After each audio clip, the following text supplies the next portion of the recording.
Hey guys, it's Landon. I just wanted to give a quick shout out to some friends of the show. Kick the Cool review podcast. I know they listen to our podcast, and I've enjoyed their podcast for a while.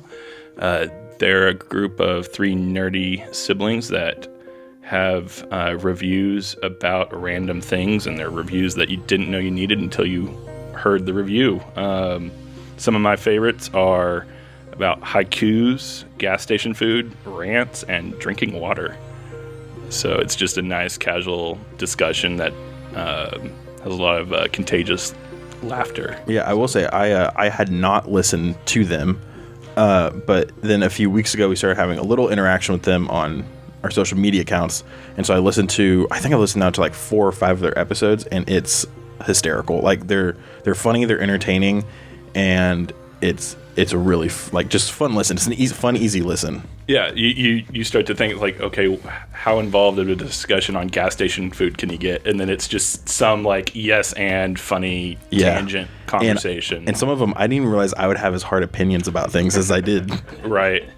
Yeah, like drinking water. I was just listening to that one like yesterday, and it's like, no, I hate drinking water, but I know it's important. So, yes. Yeah. Cool. So I'm going to give a quick rating for their podcast. I give it 3 kobolds in a trench coat. All right, yeah. Which is the equivalent of a 5-star review. Yeah, so. We should work out like a rating system for our podcast using kobolds in a trench coat. But yeah, check them out. I give it 2.5 kobolds. Ooh, dark. Oh no, yeah. Right. Yeah, check them out. It's a great podcast. All right, now we'll get into some D&D stuff. Woo-woo.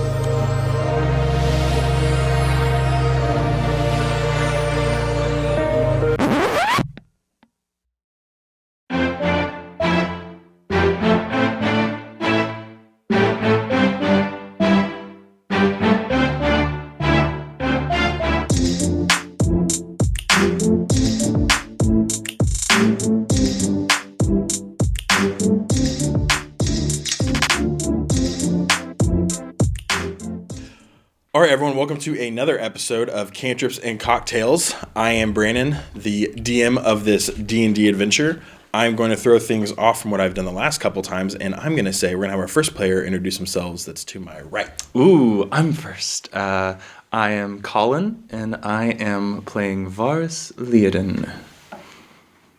I'm Ben, and I'm playing Cain Hidescale. And I'm Landon, and I'm playing Celty. Nice. All right, so for this episode, Colin has prepared us a delectable beverage. Yeah, so I have prepared a Diamondback for you all today. Technically, I think this is a Diamondback Lounge. It's weird. I doubt there's anyone listening to this that's going to be that particular about it. So no, we'll just call it a Diamondback. This podcast brings in the height of cocktail connoisseurs. Let it be known. The Cocktail Podcast Network. Yeah. This is a... it's somewhere in between like a Manhattan and an old-fashioned kind of vibe. So it smells great. The recipe I'm using, it's 2 parts rye, 1 part apple brandy, and 1 part yellow chartreuse. Technically, I think the original calls for green chartreuse. That's a Diamondback. I'm using yellow chartreuse, so it's a Diamondback Lounge. Doesn't matter. What's the difference between yellow and green? Green is much more herbaceous. Yellow is a little bit more toned down and sweeter. Okay, cool. See, I love listening to this part of the podcast because I learned things from Colin. It's fun stuff. But no, it's a cool little cocktail. The rye and the applejack kind of play against each other. The apple gives a little bit of sweetness. The yellow chartreuse kind of plays in both directions. Yeah. So it's that's cool. It's a very nice fall cocktail as we drink this in midwinter. Yeah. Well, I enjoy them. I will say to the 10 days lost by your characters. Sweet. Clink. Cheers. Oh, that's interesting. I like Yeah. that. It's a little bit herbal, a little bit sweet, a little bit of apple kind of washes it all out. That is not a combination I was expecting there. Yeah. No, it's different. The chartreuse really amps the other flavors up in a interesting way, in my opinion. That's very cool. I like it. Yeah. Awesome. Well, without further ado, let's catch up with our characters.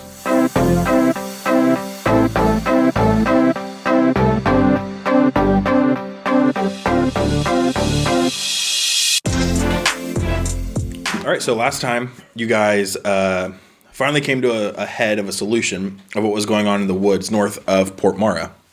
You guys talked to the Azer, the fire elemental being known as an Azer. His name was Volko. You guys kind of discussed with him, learned that he had no idea what was going on, just like you guys didn't.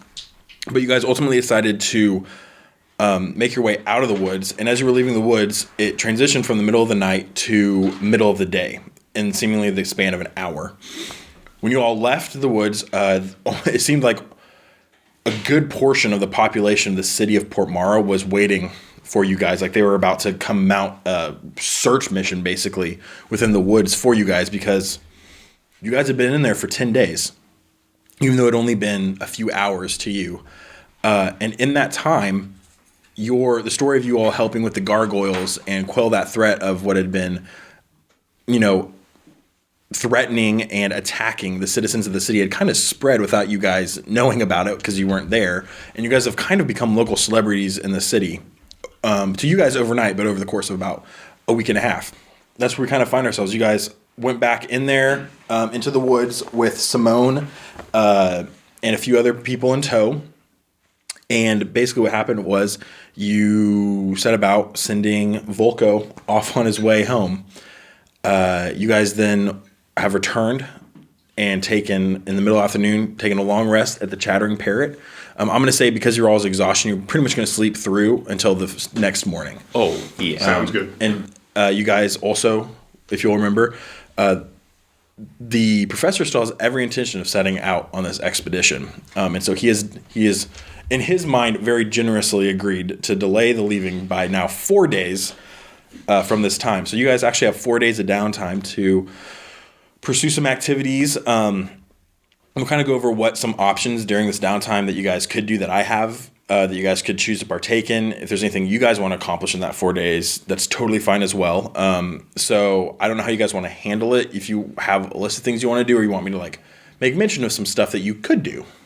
It's up to you. I do think that Celty has a few things that I know that she was wanting to do, potentially. Okay.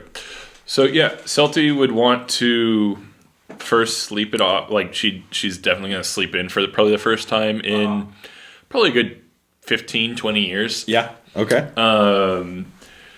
Then she'll get up, make herself some breakfast. Probably, what was the ale that... the Rams ale or something. The one Carhadian ale. The Carhadian ale. The the strong Carhadian ale. Yeah, the strong stout. Yeah, she'll probably pour herself one of those. Okay. With her breakfast. Yeah, you come down and it's you're like, I know everything is. You reach over the bar and just pour yourself one. Yeah. Yep. Yeah, absolutely. And say hi to Keth, but then I'm assuming the morning's probably a slow time for the Chattering Parrot, aside from... Very much, yeah. Apart from the Seekers that stayed there overnight, it is. And I will say, I just want to make a reminder, I don't have the note on me right now of how much the job in the woods was worth. I think it was 50 gold. That feels 75 right. gold? I've got that written down around here. Okay. 150 gold. 50 gold. Okay, I will say, because of what had happened, you guys each actually got paid 50 gold, not for the lump sum, but you each were given 50 gold for your troubles. Who paid us that, or was it just the Seekers Guild? It was a Seekers Guild, Okay. yeah. Like when you guys got in, and we don't have to RP it, but Catherine was joyed to see you, but she would have been the one that would have doled out the coin to all three. Oh, okay. Cool. Gotcha. So she kind of she runs the tavern, and she is a member of the Seekers Guild, but she's also the de facto that guild hall for the Seekers Guild. She's kind of also the de facto treasurer for them because she's the one that's always there. Right. Yeah. Makes sense. So yeah, I'll talk to her later, but I'll kind of go and knock on Orton's. Well, I guess if I slept in, he's probably awake already. Yeah. He's behind the bar. I was going to go knock on his little Harry Potter. Oh, no. He'll be out. Yeah, he'll be out. And I was like, doing his thing. Well, you want to hear a little bit of a tale? I would love to hear that. Here's your plate. Have you had breakfast? I haven't. No, thank you. And Yeah. Here's your plate. Here's an ale. all right. And just sit down across the bar from him And kind of relay the events. Yeah. Okay. But I want to definitely like add those like embellishments that I know he enjoys. Yeah. Hearing because like Celty is definitely like that older sister Oh, to absolutely. Orton. Like she's like wiping down the counter and she gets joy out of watching him listen to these tales. And Orton like gasps and oohs and ahs in all the right places and everything. So, yeah. You know, one of these days, maybe you can come out on one of these adventures. We'll start small. I don't know, Celty. I don't have the kind of skill and talent that clearly you and those other two do. I mean, I'm just a simple barkeep. We don't even have to go on an adventure with monsters. We can just go on a hike or a trek. I'd like that. If I'm, we know that if you're in danger and I hear you okay, I come running. So, yeah. I'd feel pretty comfortable with you by my side. No, I'm glad to hear that. Yeah. So she'd finish her meal, finish the story, and then she'd probably honestly feel a little weird not working a bit while she's there at the parrot. Like, Absolutely. just she's there. It's almost like secondhand of Yeah. she's there. She feels like she needs to be doing something productive. Do you want to work all 4 days? No, she'd probably would just work an evening shift, like after she slept in, and then she'd probably still stay at the parrot. Okay. That second night, if there's a room or something, and then the next day she would. She remembered, like I recall, was it Doadron? Yes, Doadron is the half. The half work. He talked about having Yeah, us look coming by. over the Yeah, provisions and stuff. She'd go check that out, and then And I'll say, I don't know if you guys would, but all three of you want to go at the same time together to check on that? yeah, she would probably go and talk Probably. to Okay, Cain yeah, and Varis about that. I know nothing. Okay.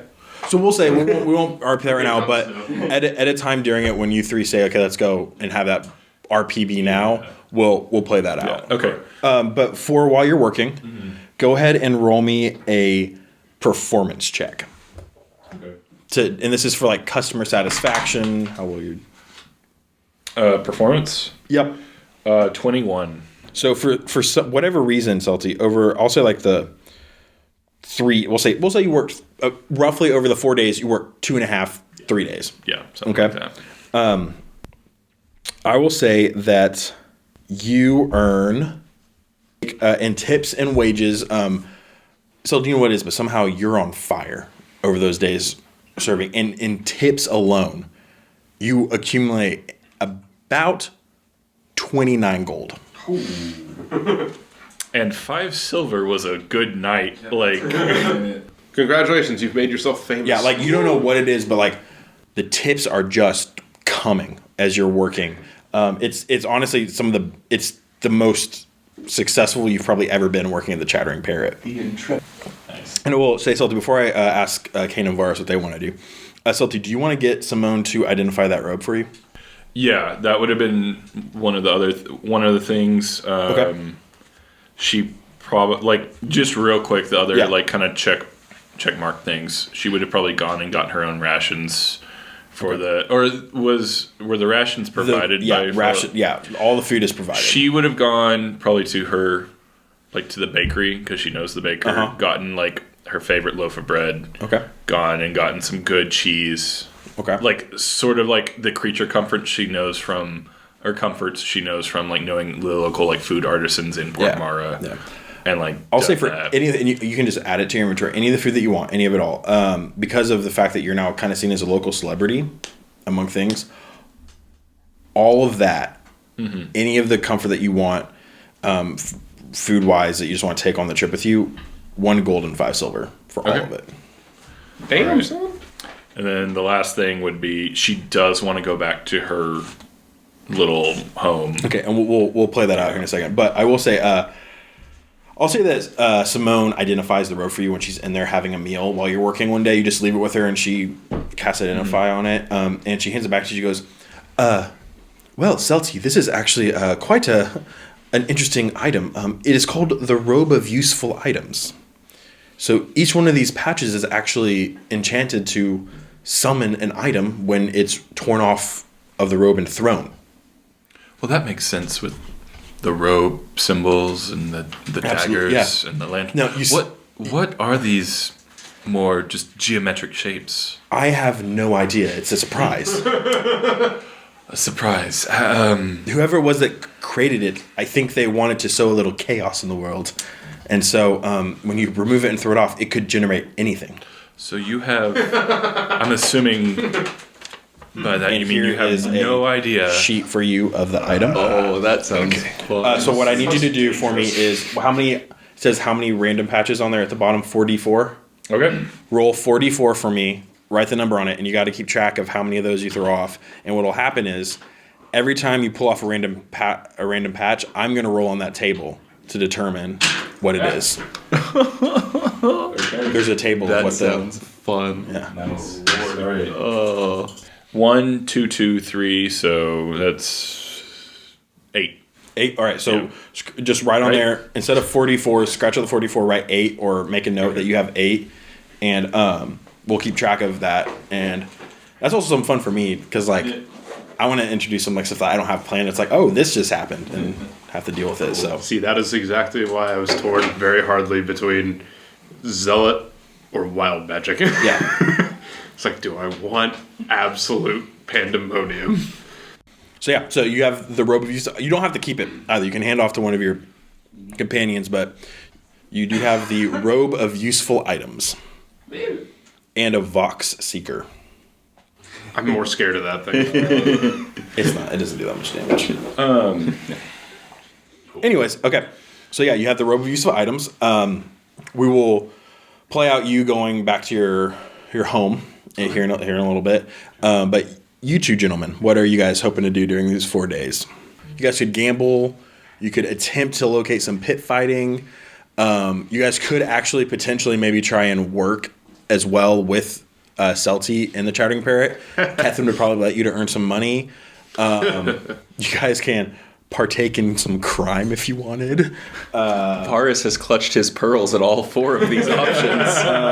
I was about to say, I know I have 2 things I want to do. Okay. For sure. Yeah. First off is a joint thing. After we wake up from our long rest, I'm just going to grab Varis by the collar. Just go, I've got a promise to fulfill. And I drag him down the stairs to Keth. I am awake. Thank you. Come on, get out of your skivvies. Let's get decent. Let's go. Okay, yeah, you go down there. If you go into the kitchen, Catherine is standing in front of the stove like she always is. You walk in, she looks over her shoulder, just like, "What do you two want? What are you doing here?" I don't know. Hey, Keth, Yes. got any live chickens? We have a few in the coop out the back. This boy needs to learn a lesson. Well, what are you gonna do to him with my chicken? He's gonna eat the chicken, but if it's okay with you. Wait, we have health codes in Port Marra. I can't just let you. Like, you can't just eat the chicken. If it's okay with you, Yes. he has never killed a chicken, plucked a chicken, and cooked a chicken. Oh, you haven't, Varis. And I was hoping. And she walks over and she takes your hand off of him, and she kind of just like pats the side of your face, Varis, and she goes, "Come with me, darling. I teach you how to cook today." And if you're willing to stay, you'll get a day of cooking lessons from Kevin. Sure. All right. I told you I was going to. Yep, he did. Roll me for the cooking. Now tell me, because Varis is a druid. All right. Yeah. So when it comes to cooking, do you think Varis would be, because also with Varis being how he is, just his demeanor, would Varis be more of, would he fall more into what feels right in the kitchen, or would he kind of be one of those guys who's like, no, like it needs to be exactly 5 grams of salt, this much, that, you know, like very much the latter. Okay, then roll me With roll me an intelligence check. Okay. Yeah, with his upbringing, everything has to be in exactly its right place. That's what I thought you would say, but Okay, 16. 16. Not By the end of the day too cooking, bad. you have learned how to successfully kill, pluck, and prepare a chicken. You also, in addition, have learned how to, over an open fire, make a roasted hash of like aromatic vegetables to go with the chicken. So you now have that skill in your back pocket. And if you wish to pursue the skill of cooking, Kathleen could be a tutor, and eventually you could actually gain proficiency with cooking utensils if you so chose. Okay. I will say also, That was quite nice. because Kathleen was so impressed, she actually served some of the chicken that you made to customers. This did not go how I was expecting it at all. Wow. And so, It's going straight to Varis's head, too. so for the day of you cooking, she is going to, because she also feels like she was teaching you, so she deducts some from the wages, but she's actually going to pay you 5 gold Wow. for your help that day. Whoa! I rolled really well on that. Well, alrighty then. I've been rolling really well to give you guys stuff, so. So yeah, you also get an additional 5 gold, Varis. Thank you so anything much. else? The second thing, after I know he's going to be successfully babysat, I would like to hunt around town to see if I can find any other Dragonborn, or even just like some inkling of maybe a very small shrine to Bahamut or something like that. Okay, roll an investigation check. Come on, blue dice, you've been treating me well. Ooh, that's not going to be good. 12? 12. The entire day that Varis is in the kitchen with Kethind, and Celty's serving behind the bar and serving food, and they're working in the Chattering Parrot, you spend that first day walking the streets of Port Marra. Pounding the pavement, as they say. At the end of the day, when it comes to be supper time, nothing. No hint of another Dragonborn, no temple to Bahamut within the city bounds, nothing. You do come across a few temples. There's one to Foltus. There is one to the goddess Istis. There's one to pretty much anything that's considered the high deities of Elrond. Nothing to Bahamut, though, because no one really in Port Marra, very few people that aren't Dragonborn have come to the worship of Bahamut. There are those that have, but they live more on the fringe outskirts of the settlements. Right. So you don't really find anything at all Okay. to Bahamut. In that case, whenever we hit night of that day, I'd like to just kind of kneel down in a prayer Okay. to Bahamut and just ask for guidance to find someone to help me answer some questions, and specifically, while they're not around, gripping the other half of the bracelet wrist. Bracelet. Yeah. Okay, I'm going to have you roll a religion check at disadvantage just to see if you are capable of beseeching your god. I feel like rolling a metal dice with a plastic dice is a recipe for something to break. Ooh. 16. The lowest was a 15. You kneel down. You kneel down, I'll say quietly, in one of your room in the Chattering Parrot, while Varis is maybe cleaning himself up from what would be probably one of the hardest days of work that he's ever had in his life. Absolutely. 100%. I mean, Varis kind of is like, oh my god, I worked 10 hours today. Welcome to food service, buddy. You kneel in the room that you're sharing with Varis in the Chattering Parrot. You say this prayer to Bahamut, beseeching him for guidance, beseeching him to help you somehow understand what's going on. Nothing. Only silence meets you. Oh. Yeah, because a 16 is going to make a divine intervention. No, I know. Man can hope, can't he? All right. Is there anything else you're wanting to accomplish in these 4 days? Generally, just keep on that kind of same repetitious path. Okay. Roll me 3 more investigation checks. Ooh, unnatural 20. Okay. 6. Okay. 16. No sign of Dragonborn or anything related to Bahamut within Port Marra. Even with an unnatural 20. Ooh. I'm a lone wolf here. I got really sad really quick. Yeah. Varis. Yeah. You spent your first day cooking. Yep. 100%. He's feeling he's feeling himself after that. So probably, especially knowing that people are being served his food, I'm absolutely like kind of doing rounds through and like, how is your meal this evening? Am I but you're no longer actually like helping the kitchen. You're I'm done. Like she's dismissed me. I'm just like, is everything great with your meal tonight? Yeah. And you see, like some of these guys are like salt of the earth. They work down on the harbor, helping unload ships. When the guy goes, "Yeah, it's chicken," just like it's chicken. It's good chicken. It's good chicken. It's good. It's hard to do chicken wrong. Is Celty here? Yeah, you're in the vicinity. She's just gonna like politely like with probably a tray of drinks, like as she's like kind of delivering those, she's just gonna go up to Varis and be like, "You did good. Don't piss off and run away the customers or run off the customers. I just you did good. Take the victory. Go sit down, have a drink. Here, take this one." On a side note, I'm just picturing Colin walking around in like a very slightly dirty, pristine white chef's jacket. He's going, "How did you like your food today?" All right. Yeah.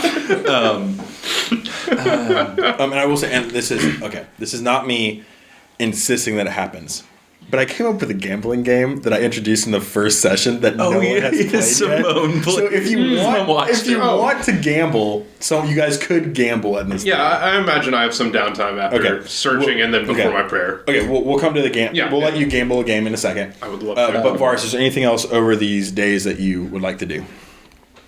I know for sure at some point over those 4 days, I am writing a letter to my father. All right.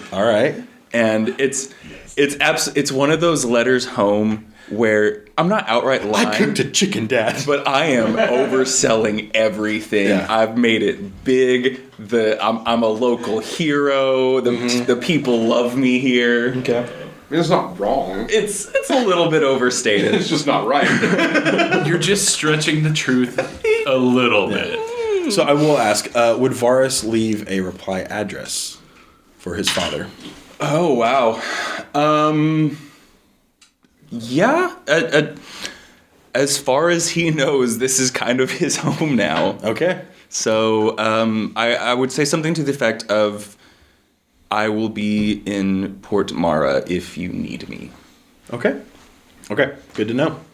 Yeah, and there is, there are ships regularly, almost daily, departing back and forth between Paturia and Ubiqua. So it's not hard to pay one of the ships to carry that letter for you, and then them drop it off in the local courier. I will say though, for to get delivered, the payment. Going across the ocean, all that, and we'll say they'll ask you for 5 silver. Cool. For it. And that's also including the courier fees once it's in Paturia to make it to your father. Perfect. Gladly do that. Yeah, real quick, an aside. Cain, in that time, because Professor Fellows does come to the Chattering Parrot regularly for like some evening meals. One of those days that you're there actually around supper time to have your meal as well. And Professor Fellows comes and finds you just briefly, and he goes, "Oh, good chap. I do hope that you decide to come by the estate tomorrow to see Doadron's. Doadron's very excited about these wagons and this equipment. But before you all went missing for 10 days, I still can't believe time paradoxes, fascinating stuff. But before you did that, you asked me to borrow a book that you thought I might procure for you that you might. Yes. Try this one," and he hands you this not overly dense, not thin, but it looks like it's a novel. Okay. And he hands it to you, and he goes, "I do hope you enjoy it." And he turns and he goes back to his meal and he's leaving you guys alone right now because while he's fascinated by the Dragonborn, he also knows he's potentially going to spend about 2 months with just you guys, and so he's trying to try and get some culture while he can. But yeah, he hands you a book. Okay, and just without saying anything, I go over to Orton. Or without saying anything to Fellows. Yeah. I go over to Orton and just go, "What's the wine that he drinks on a regular basis?" Corwinish Red. Give me a bottle of that. Oh, okay. And he gives you one. He goes, it's a gold. I mean, and this is like you want some of the bad stuff. Do you want good stuff? Mid stuff. 3 gold. He pulls out a different bottle. Toss him 5. Oh, okay. There you go.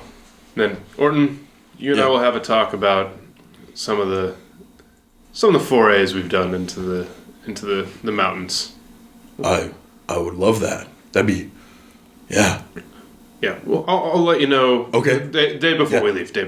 Okay. Great. Do you want to read the book or look at the book at all? Glance at it at first, and then look at the title. Yeah. The title is called "The Baron of Mareshi: His Life, Allies, and Descendants" by Falcon Iron Fist. Okay. Just so you all know, that's a character from another campaign we're running with our wives and girlfriends. It's one of their player characters, but the Falcon Iron Fist is, and this is set 75 years after that campaign. But so yeah, that's the name of the book. And I just kind of walk over to fellows and I go, "We're not going to have a lot of time for things like this while we're on the road, so I figured I'd repay you for your kindness." Well, that's very generous of you, Cain. I appreciate it. Thank you, good chap. And I sit down with him. I kick up my feet. I pop off the cork. I pour him his in his glass, and then I just start drinking out of the bottle. And just kind of trading off. I take a sip. I pour a sip. Yeah, I take a sip. I pour a sip. I got you. And the fellows drinks with you that night. Yeah, absolutely. So, Varis, is there anything else that you're wanting to... Depending on what we find in the group tour of rations and supplies and everything, I may follow up, but... Just 1 second. Ben, I do want to clarify the title fully for you. It's The Baron of Mareshi, His Life, Allies, and Descendants. Mm-hmm. So that's the name of it. Yes. Just want to make sure you hear that. Okay. Yeah. Okay, cool. I was half expecting lemonade to be mentioned, but... Oh. All right, so... I heard descendants. No, ascendants. Children. Ascendants. Oh, I heard it descendants both times. Ascendants. The hell does that mean? No. I did not catch that either time. Secrets. Yeah. Oh, jeez. We're about to unravel our other campaign on accident if I read this book. We'll see. Ooh, I'm interested. Anyway, let's say that you all go to the Baron's, or not the Baron, my God, the Professor's estate. Sorry, they're both quest givers. You guys go to the Professor's estate. As you guys are pulling up, you see 2 wagons. As you guys are walking up, the 3 of you together, you see 2 wagons. One is like an open air wagon. It has some crates in it and some other supplies. There seems to be some empty burlap sacks that are in it. There are some shovels in there among other supplies that you might need for an expedition. The other wagon is a complete it's almost like a gypsy wagon. It's a boxed cover wagon that with a door on the back end that someone might be able to go into. A little wagon hut. Yeah. And there are 2 horses kind of tied up outside. And when I say estate, it's a house that's larger than most here in Port Marra. It's not a true estate. It's just a larger townhome. But there's 2 horses that are tied up. As you guys are walking up, actually, Doadron is out there feeding them outside. And he sees you and goes, "Oh, hey guys. Hey, how you guys doing? You guys here to see what we got?" Yes, I believe you invited us to come take a look at all of our traveling accoutrement. Yeah, absolutely. Okay, so these are 2 wagons. The open air one is for all of our equipment and for us to ride in during the day. The second one is the Professor's. That's where he'll sleep. That's where he'll do all of his research, his stuff. We are not allowed in there under any circumstances. And so I'll drive the Professor's wagon during the day. One of you can drive the other one. And the 4 of us are going to sleep in tents every night. Celty is immediately poking through the Professor's wagon. The door's locked. Of the wagon? Yeah, it has a door. It's an encased. It's a wagon. It's like an encased box wagon that has a door on the back end with steps leading down. I was thinking just standard covered wagon. No. Not- It's you're like a talking wooden, like a like- full. Okay, Yeah. gotcha. Yeah. It's basically a mobile home. Yeah. Celty's looking through the windows. Okay. Roll a perception check. Bad. Hold on. That's always a good sign. Perception. Oh, well, 7. When you have a +5, it helps.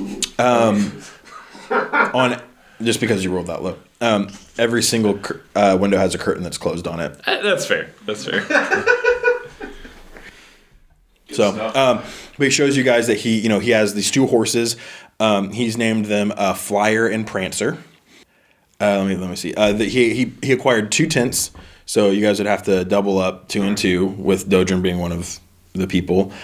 If you guys wanted to get an additional tent, you guys can, but they're not going to pay for it. There's food for 5 people for 2.5 months. A lot of it is like dried meats, dried rations, that sort of stuff. He said that they are going to pick up some like fresh stuff on the as they're before they head out. So the first couple of nights they can have some fresh food. Right. There is a set of cook's utensils, a set of cartographer supplies.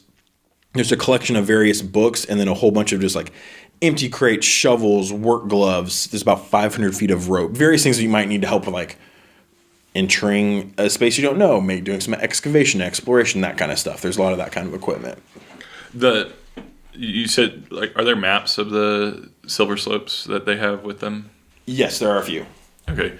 I want to pull the 2 of them aside and actually get Cain's opinion, because you were recently in the Silver Slopes, right? Mm-hmm. Yeah, he's been in there a few yeah. times, yeah.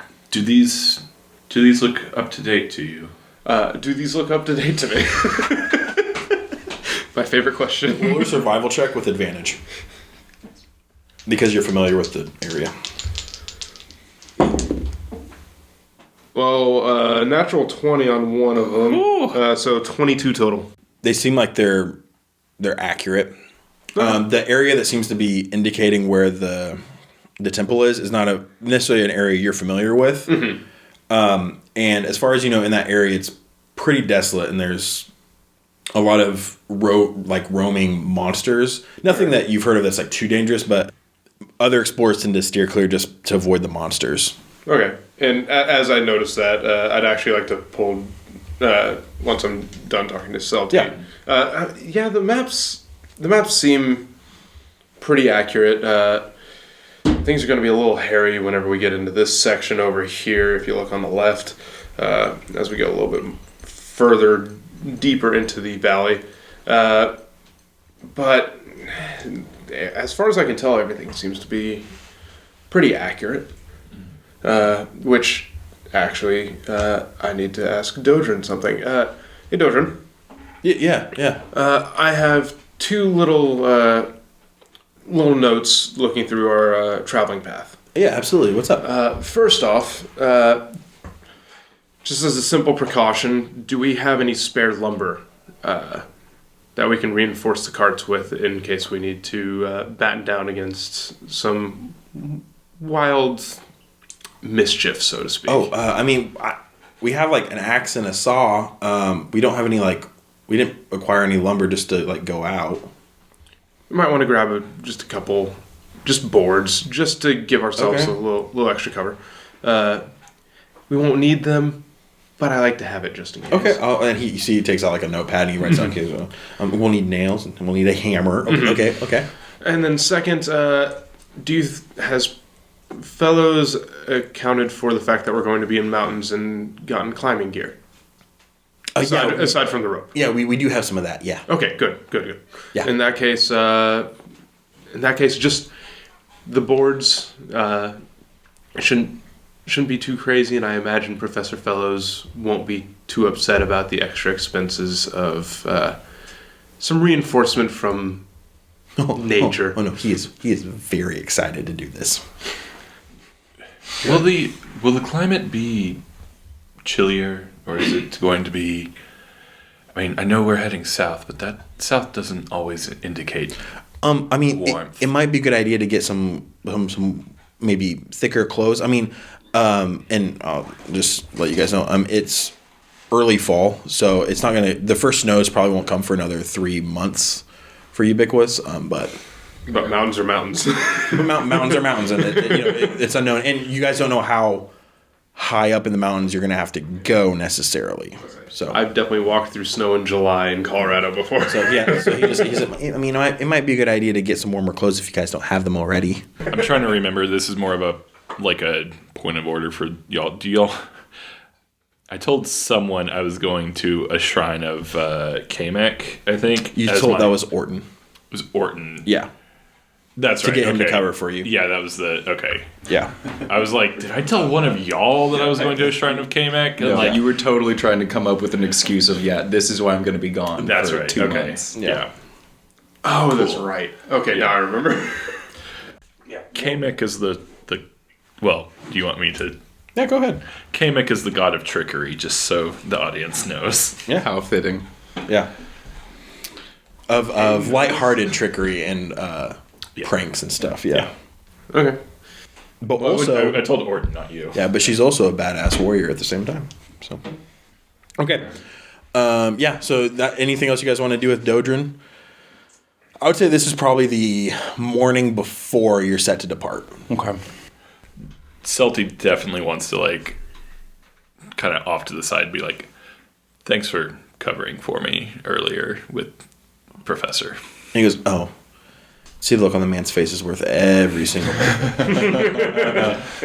That's a good lad. Oh, it's great. He says, well, I mean, enjoy your guys, last day in civilization. We'll see you here. You guys think about mid-morning tomorrow? Would that suit your needs? Sounds fair. Okay, if you guys haven't, get some warmer clothes. Like Celty pointed out, we have no idea what kind of climate we might actually find ourselves in. Speaking of...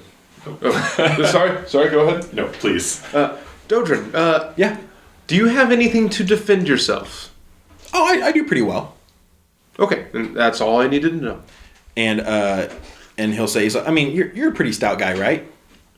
I try to be. Okay. Here, let me show you what I'm talking about real quick. Oh. Oh no, what have I just walked into? Is he about to Incredible Hulk on us? And I was just asking if he had a sword. I just wanted to know if he had a sword. Well, and right underneath you, the ground instantly just opens up, and you fall in, and it covers you, or closes it into where you're covered, and only your head is sticking out of the ground. He goes, "Yeah, I do okay." And I just look up and I just go, "Oh, well, I'm not going to need any warm clothing. This is actually quite comfy." Yeah. I could bury you every night.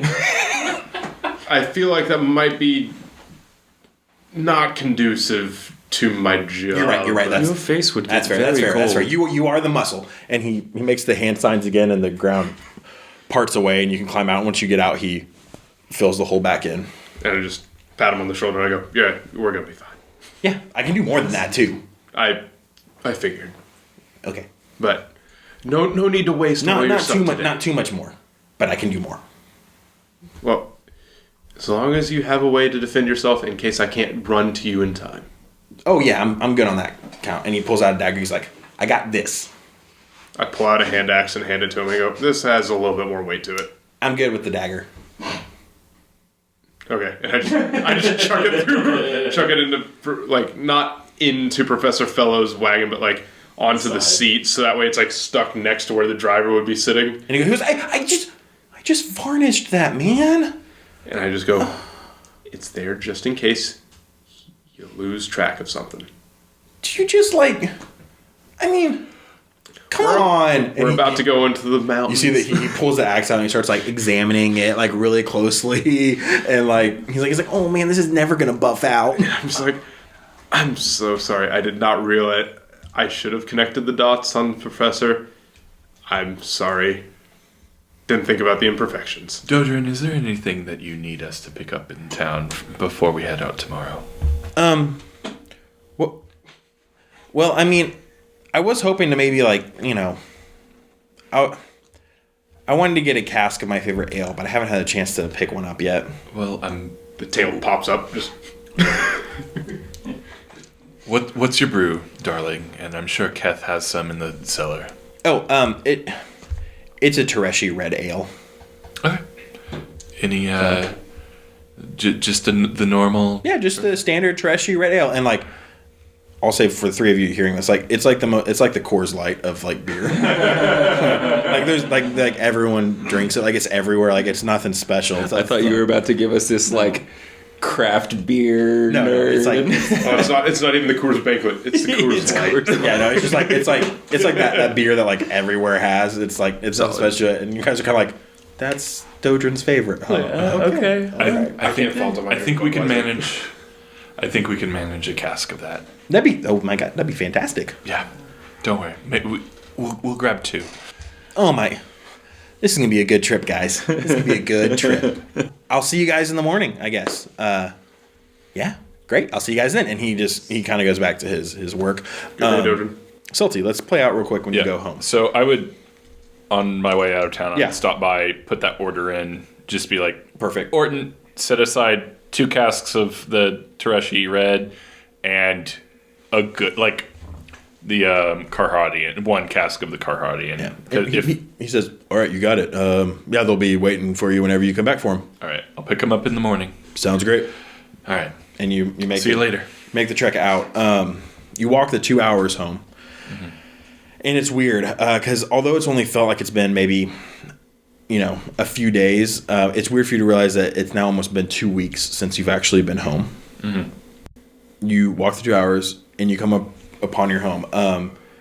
It's a small, simple cottage, but the interior is furnished however Celty would like it to be furnished. Pretty simple, but there's definitely like a well-worn blanket that's a really thick like wool blanket. Mm-hmm. There are definitely like these things that Celty's.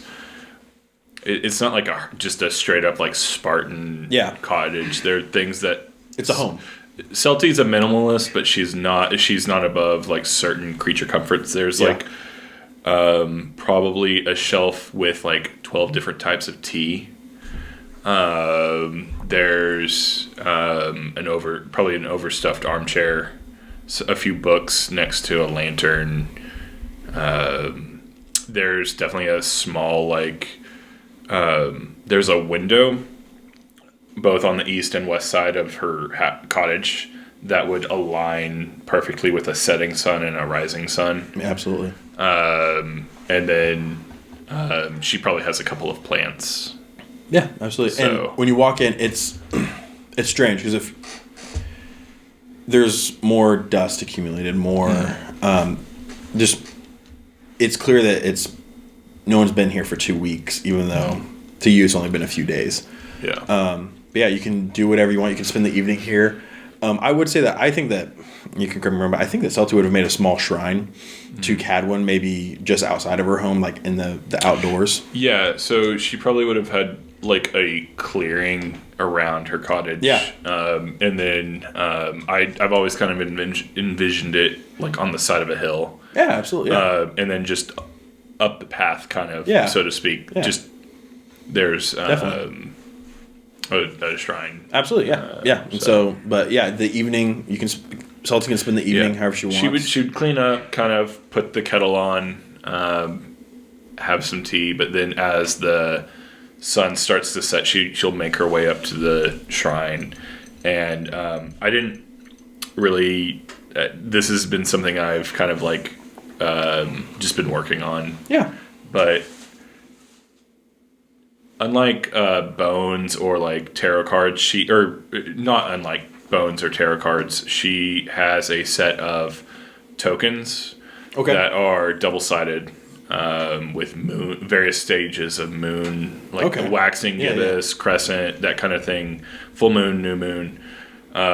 There's 8 phases of the moon, and then 4 suns. So there's a setting sun, a rising sun, a noon, and an eclipse on the sun side. Yeah. And then there's all the standard stages of the moon, and she uses that for her kind of like foreknowledge, basically, whenever she uses augury. Yeah, that's cool. So I like that. she would be doing that before this trip at the shrine to kind of figure out what. Yeah, very cool.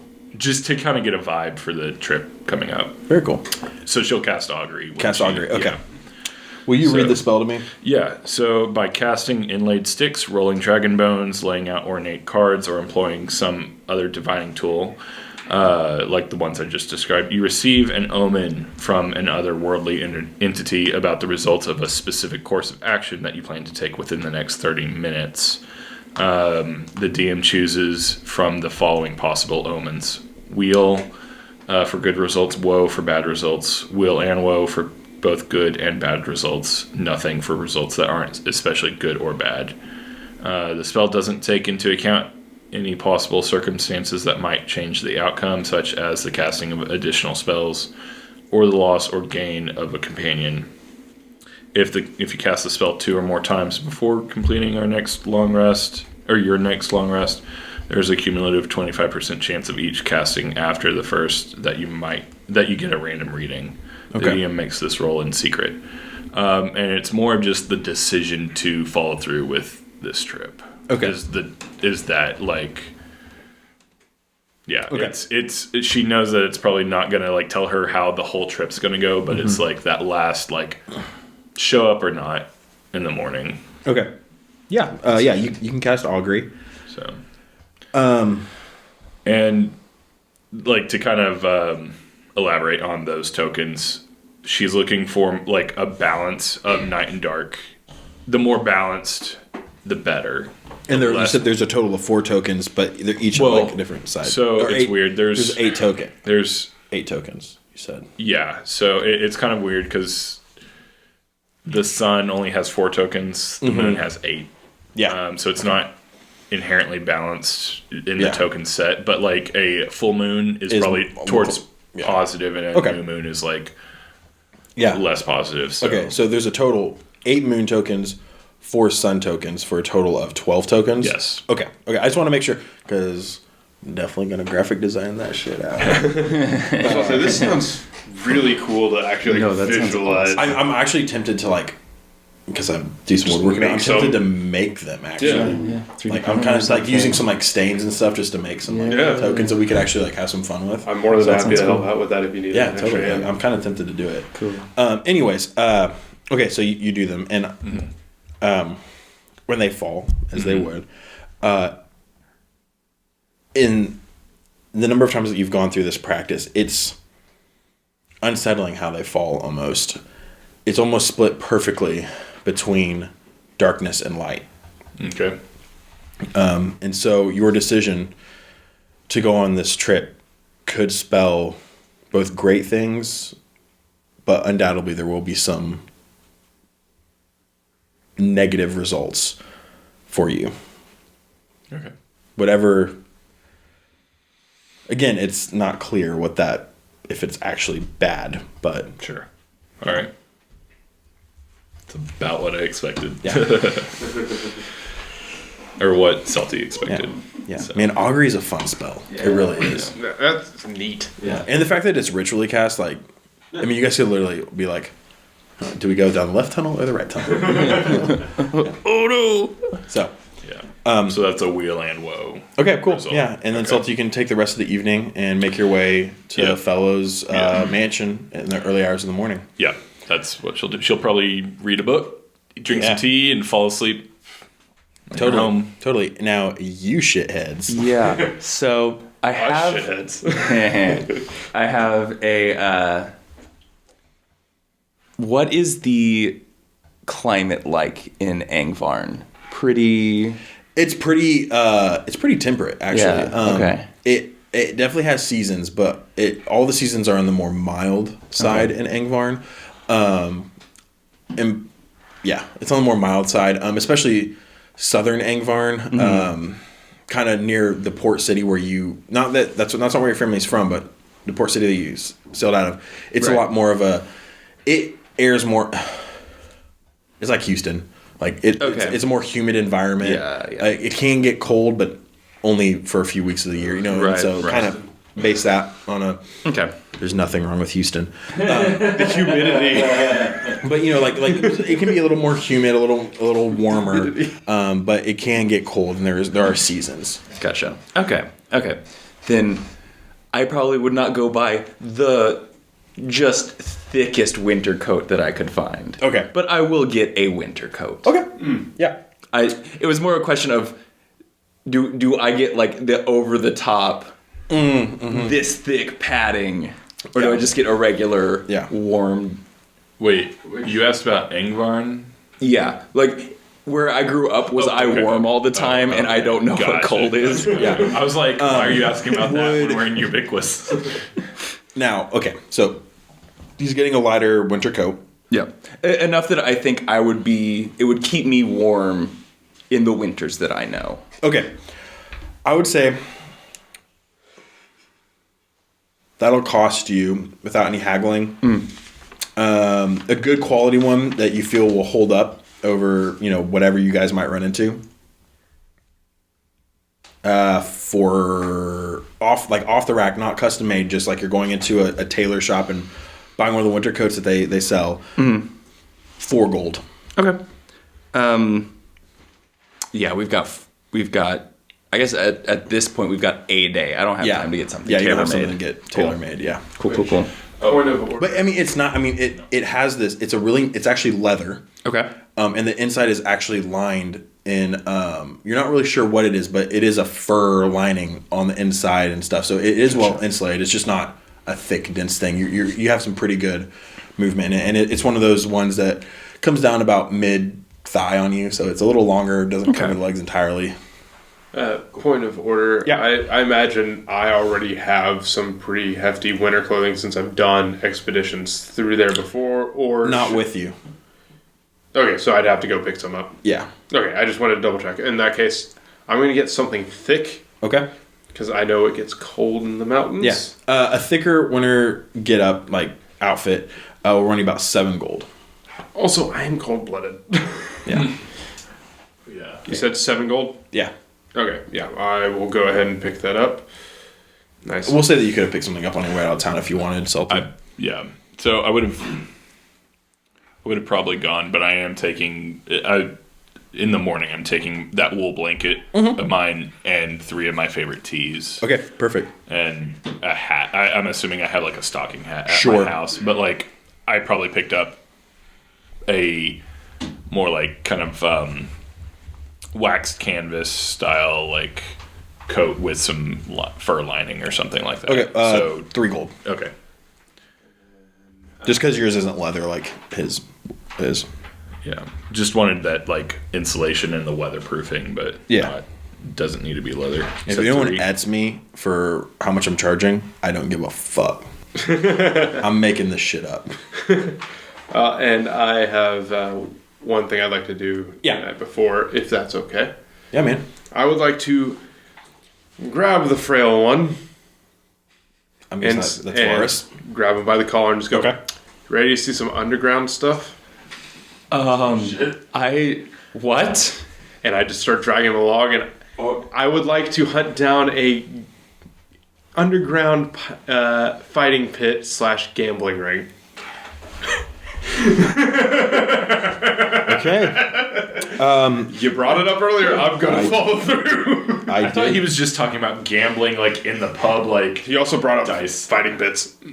I did actually. I forgot about the fighting pits. Celty is kicking herself unbeknownst to her. She's not there to witness this.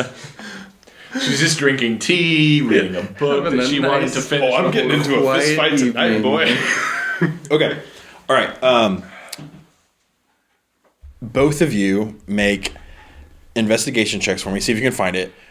Cain, just roll your straight. Varis, since you don't have any idea what you're being asked for, roll it at disadvantage. Yeah, for sure. It's a combined check, so I have a no. DC and you're The thud of your dice. I know. when they hit. In the wood table, Yeah. the wood tray is rough. Your dice tray that you got me has deadened my metal one pretty well. Unnatural 20. unnatural 20. That's good, because you want investigation? Yeah. 4. I want Varis to have fun, darn it! So I'm not kidding. Just enough. The average does- needed to be above 10. It does take you guys the better part of 2 hours to find a space where you can, but you guys eventually come up across this underground gambling fighting pit. And you can tell when you guys are finally let in by the bouncer, this is where employees of the SMT company, this is where they come to let off steam, where none of the like higher ups are around. So this is a lot of like your dock workers, your men who are working in like the fabrication, textiles, the guys who are doing like the manual labor for the company. This is where they let loose. You guys walk in and it is low lights. There's some candles around, some sconces. You guys see at a table there's some men like throwing dice, and some of them are like, oh, okay, raise you 5. You know, they're doing that sort of thing. You see that some of them have pads with keeping tally of some of the numbers on these dice. And there's probably 5 or 6 of these setups going on. But in the middle of the room, underneath, like, you guys see that actually the spell Dancing Lights, the 4 globules, are floating above this pit where this half-orc and this Goliath are just wailing on each other back and forth. And at last you see the Goliath just come up and with a haymaker just takes the half-orc down, and he just, and you know, people watching it are like, and you guys start to see coins exchanging hands and coin purses moving, and you see one guy go, oh my god, that's my retirement. Oh no. So you see some of that going on. So you guys can take part in the gambling or the pit fighting. Oh, I'm fighting. You're fighting. And I just go, all right. Varis, welcome to the fun times. All right, so What have you done? We'll do the pit fighting first. Okay, so this is not actually going to be a hand-to-hand fight. So what it's going to be, it's a series of checks for the evening. Okay? Oh, that breaks what I was hoping to do. Oh no. So it's a series of checks for the evening to basically see how you fare against a number of opponents. The Goliath is the reigning champion. He'll be the last one that you would face. Okay. You need to beat 2 other people before you get a chance to face off against him. Okay. Okay? Quick thing. Yep. Just to see if I can get away with this. Uh-huh. If I act cocky enough, would I be allowed, just hear me out, to, as a point of ceremony, bring out a bar stool and sit on it as they're announcing the fight? And sit on it in the middle of the pit. That is the most WWE shit I have seen. Sure. Sure, I'll allow And it. also- you go through all the things. They're like, what's your name? You're fighting kid. What's your name? Canaris. Canaris. All right, get in the ring. You're up next. Okay, I bring a stool. And you see some of the people around the fighting pit are like, what is this guy? What is he doing? But you set it in. And they say, and you see your first opponent. They announce your first opponent. And it's this human man, seems to be a little younger than middle age. He's well fit, but he comes in and they go up against Canaris, and they gesture towards you. I shoot my lightning breath into the sky. And some people are like, I'll just go ahead and check that off for today. okay, so this is how it's going to work. You get one of those a day, right? A short rest. Short rest. But hey, Brandon. Yeah. I just have another point of order. My plan with the bar stools is, since I took the path of the zealot, it says make a weapon attack to get the extra d6 damage. I imagine punching people, I don't get that. But with smacking someone with a bar stool... It's not going to be relevant in this contest. That's what I was going for. Yeah, in another situation. Okay, so this is how it's going to work. For each fight, you make 3 checks. Okay. You make an athletics check, an acrobatics check, Okay. and a constitution check. Okay. This one, the constitution check is special. When you roll your constitution check, you also get a bonus equal to your hit dice. So you roll your hit dice with that and add it. Okay, so I'd roll a d12 along with the d20. Along with that, and add that to the check as well. Interesting. Okay. I'm using the rules out of Xanathar's for this downtime activity because I wanted to try it out. Okay. What happens is I roll a challenging thing that sets the DC against you for each check. So let me roll for that first check. Oh, that is okay. My way of cheating. You got this. this. Gone out the window though. Okay. And I will point out to you, you can rage to get the advantage on that athletics check. Oh, you know I'm going to. Okay, so you're raging for the athletics check. Go ahead and roll your athletics check with advantage. 22. Okay. All right. Good to know. All right. Now roll your dexterity check. Just straight dexterity? Yeah. acrobatics. 13. Okay.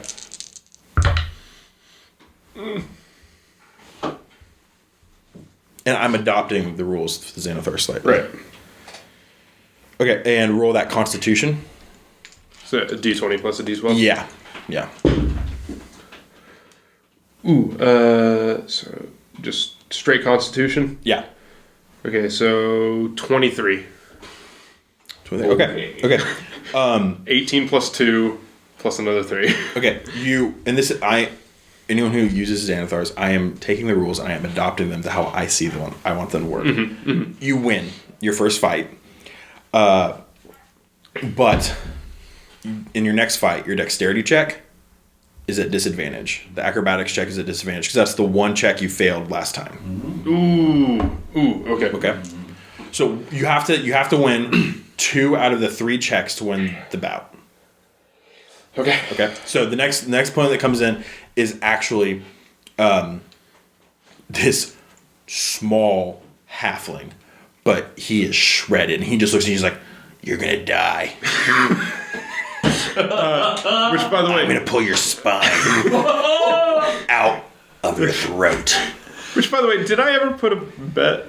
I forgot. Did I put a bet on myself? No, you didn't. But winners do. There is a pot for the winning fight. Okay. So, and I have how much that would be depending on how you. And do I just it. look at Varis and I just give him 2 thumbs up. And I was like, ah. Has Varis made What does a bet? that mean? Varis has not made a bet yet. I have no idea what's And happening. I'm sitting on my stool again, giving the 2 thumbs up. I say, what does that mean? Do with your money as you want, you dummy. All right, so second bout against this ripped, God damn it. jacked halfling. Roll your athletics check. If you're raging, you get it with advantage. Which you can. I mean, you can rage for that check for all 3 fights. So Yeah. because you have 3 rages now. Yep. 19. Okay. No, sorry, unnatural 20. Okay. All right. Good to know. Now do your acrobatics check, but do that one at disadvantage. I'm not too happy about that one. Come on, stay high. Stay high. 13? Okay. And now do that What if final. it was a 19? Now do that final special Constitution check, including your hit dice. Ooh, wow. Okay, 27. Okay. Once again, you come out of this one and you're, again, you make it just out. You're, for whatever reason, you're not as light on your feet as you're used to being in these kinds of bouts. So now that the Goliath enters against you, and because you failed the acrobatics challenge again, this time you have disadvantage and a -5 modifier. Yeah. Ooh. It would, I know this is modifying the rules a little bit, but could I take reckless attack while I'm doing this to give myself advantage on something? I will let you, for the acrobatics check, do that reckless. It'll get rid of the disadvantage, but you still have the -5 modifier. That's fine. Okay. That's fine. Okay. So do your There's my last rage for the day. okay, so do that first, athletics. Athletics. I keep forgetting what it is. 22. 22. Okay. Now do the acrobatics check, So not with disadvantage, but -5. but -5. Since you decided to go reckless. 10. Okay. Now do Constitution.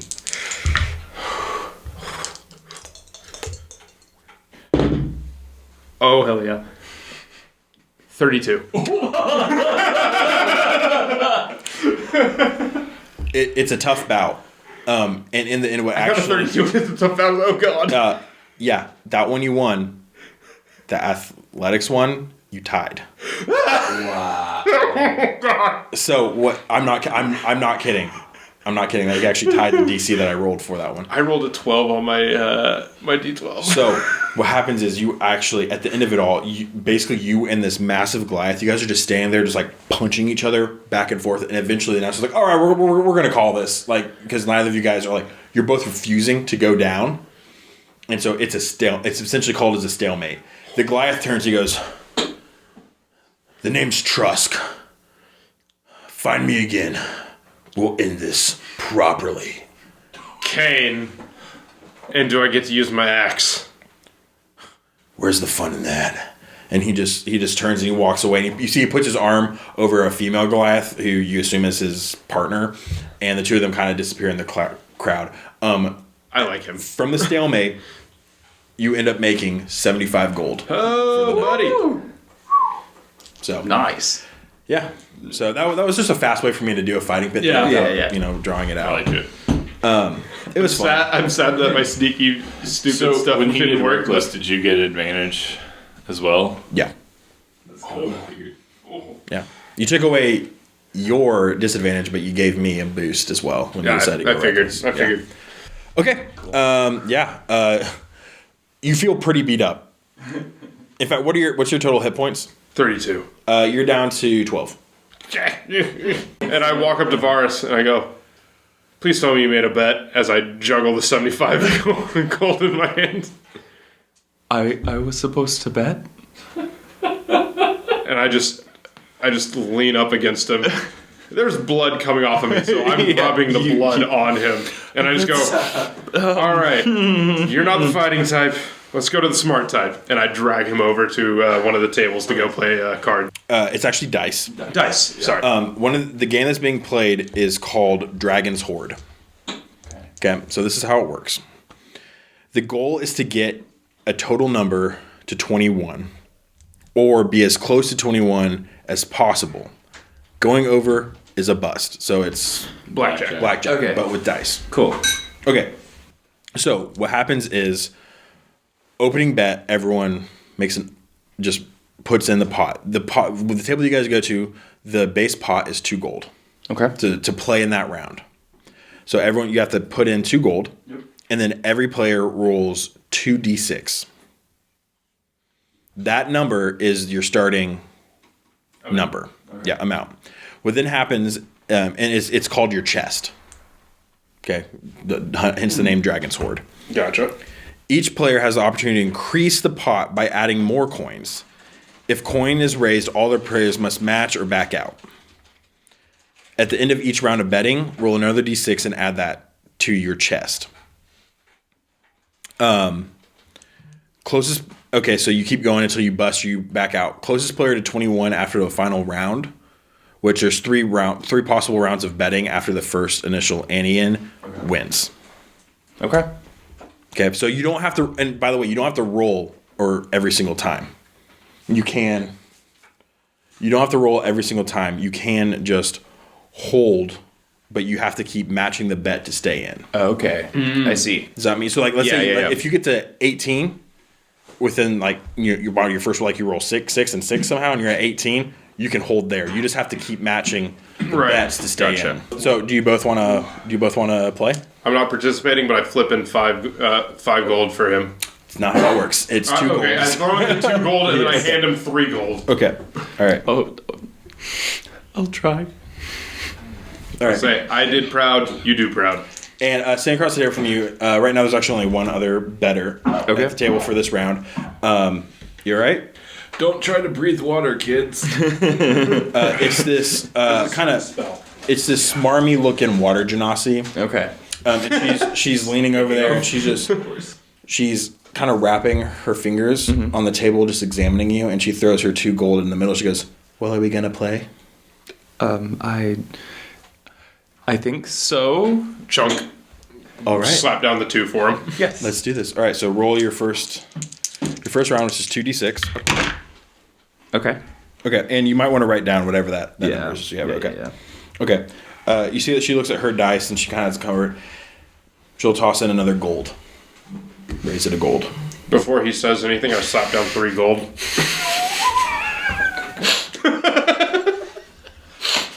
So So that brings it to a total of 5 gold. 5 gold pot. So it's 10 gold total because she will match that. Okay. So you're betting without knowing what his. Oh, I have no idea. Okay. I'm trying to get him the bug. So go ahead and roll for your next Okay. number. Another 2d6? 1d6. 1d6, Yeah, okay, sorry, okay. it's 1d6 Okay, after okay, that. okay. Ooh, this is. Okay.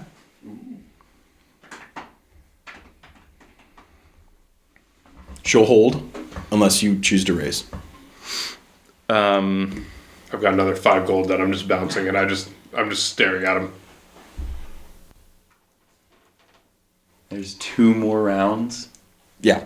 Okay. 2 more possible rounds of betting. So if he passes and she passes, that kills it. It holds it, but you roll again. Like you do 3 rounds. But if no one raises it, the pot stays the same. You don't add that dice to the total, though, do you? Or He can choose to hold. You don't have to roll every round. Okay. But it goes through all 3 rounds for the opportunity Gotcha. for people who are still rolling to keep raising the pot. okay, so if you raise, you roll, essentially. Yeah. Okay. Well, no. If you raise, you're probably going to roll. If he wants to stay in it with the number that he is currently holding, he has to Okay. meet that. Okay, To stay gotcha. stay in the pot. Slap him down. Okay, so you raise another 5 gold. Okay. I'm out 10 gold, you fuck.